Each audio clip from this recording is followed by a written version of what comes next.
नमस्कार मित्रों, आपका हमारे ज्योतिष संबंधी चैनल में पुनः अभिनंदन है। और जैसा हमने पिछले एपिसोड में जिक्र किया था, पिछले वर्ष का जो परिधावी नाम के संवत्सर के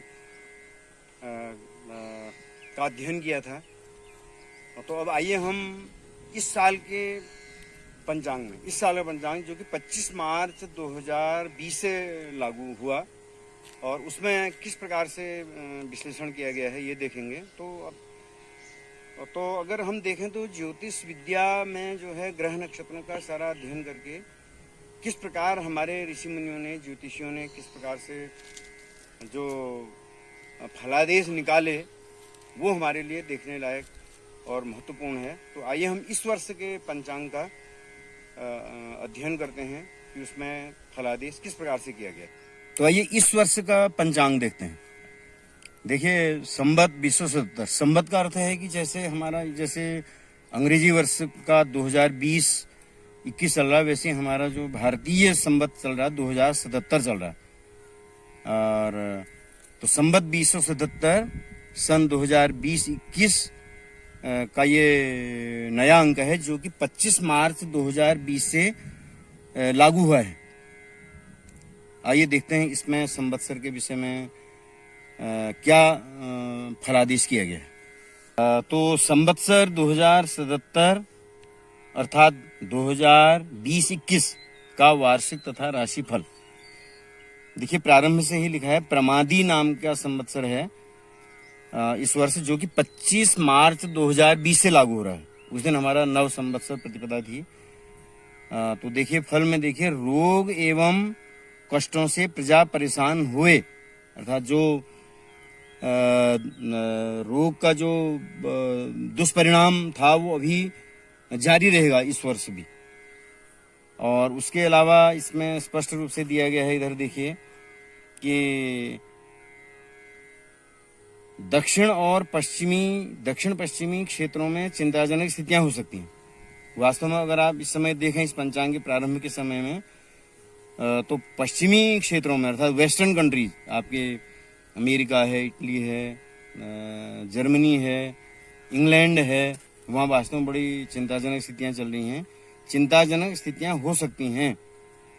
दैविक तथा मानवीय प्रकोपों से अत्यधिक नुकसान होगा, लेकिन उसके साथ एक जो पॉजिटिव बात है, परंतु त्वरित राहत एवं बचाव कार्य प्रभावी होगा।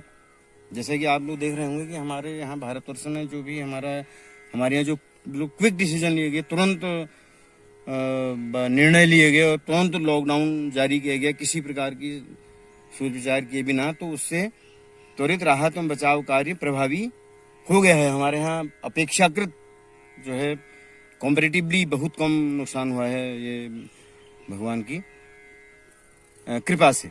और आइए अगले प्रश्न में चलते हैं पंचांग के।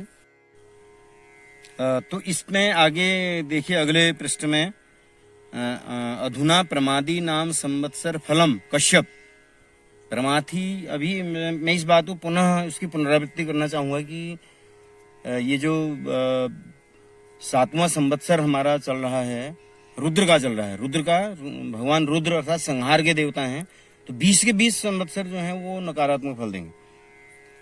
तो उसके क्रम में आप देखिए, प्रमाथी वत्सरे तत्र मध्य सस्यार्घ वृष्ट प्रजा कथंचित जीवंती। प्रजा कथंचित जीवंती मतलब किसी प्रकार प्रयास करके किसी प्रकार जो है अपने जीवन का यापन करेगी। समान सर्वाक्षितीश्वराः। और आइए अब जगनमोहन नाम के ऋषि ने जो प्रमादी नाम के संवत्सर का फल दिया है, देखिए, दुर्भिक्षम सर्वधान्यानाम रोग युक्ता वसुंधरा। वसुंधरा माने होता है पूरी पृथ्वी, कोई देश विशेष के बारे में नहीं कहा गया है। सर्वधान्यानाम, देखिए भी आप, गेहूं की फसल तैयार है लेकिन लॉकडाउन इत्यादि परिस्थितियां ऐसी हैं कि उनकी कटाई नहीं हो पा रही है और देखभाल नहीं हो पा रही कृषि की, तो उसकी वजह से दुर्भिक्षम शब्द का प्रयोग किया गया है, सर्वधन्यानाम। और उसके बाद और देखिए आपके अन्योन्य मुग्रतः वैरम विग्रहम च जनक्षयम। वैरम और विग्रहम शब्द की जो नाना प्रकार का वैर और विग्रह और मतभेद जो फैल रहे हैं, कोई अधिकांश देश कह रहे हैं कि चीन देश के द्वारा इसको फैलाया गया, चीन कहता है अमेरिका के द्वारा फैलाया गया। तो इस प्रकार के जो वैरम और विग्रहम होगा। और लेकिन जनक्षयम, जन माने जनता का, क्षय माने उसकी जो उसका क्षय, उसका नुकसान होता रहेगा। इस प्रकार से इसका फल दिया गया है। और लेकिन एक बात इसमें स्पष्ट है कि उसके बाद फिर आगे को दिया गया है, ब्रह्मादीप का फल दिया गया है। युगे चेन्द्र ज्वलनयोः प्रजा शोक समन्विता, प्रजा जो है शोक से समन्वित रहेगी। और क्या होगा, क्वचित दुर्भिक्षता रोगम, फिर रोग की पुनरावृत्ति की गई इस वर्ष पुनः। राजा शोक युता क्वचित, लेकिन एक विशेषता इस वर्ष की ये है कि पिछले वर्ष भी नकारात्मक संवत्सर था, लेकिन पिछले साल वो ज्यादा उग्र इसलिए हो गया, वो जो महामारी या जो महारोग था वो इसलिए ज्यादा उग्र हो गया कि राजा शनि थे, पाप ग्रह, और मंत्री थे सूर्य अर्थात क्रूर ग्रह, तो उसकी वजह से जो है नुकसान ज्यादा हुआ। लेकिन इस बार से जो सकारात्मक तथ्य हैं कि इस वर्ष के जो राजा हैं बुध, वो जो है वो शुभ ग्रह हैं, और मंत्री भी शुभ ग्रह हैं, चंद्रमा भी शुभ ग्रह हैं, शशेष भी, गुरु भी शुभ ग्रह हैं। तो उसकी वजह से जो ये जो इस महामारी का प्रकोप चल रहा है वो धीरे धीरे, शुरू में तो उसका प्रभाव रहेगा, लेकिन धीरे धीरे इन शुभ पदाधिकारी के कारण और उनके अच्छे निर्णयों के कारण ये महामारी जो है अंततः। और आगे देखते हैं, पुनरष्ट नागानाम मध्ये तक्षक नाम नागराज फलम, कुष्ठ विषदाह मतलब विषाणु से उत्पन्न रोगों के बारे में दिया गया। और वो विषाणु क्या पैदा करेंगे, दाह ज्वरादिभि ही, दाह ज्वर माने बुखार, फीवर इत्यादि से मतलब है। तो ये तक्षक नाम के नाग का फल है। तो इस प्रकार हमने देखा कि रुद्र संवत्सरों का 7वां संवत्सर है, उसका नकारात्मक फल है।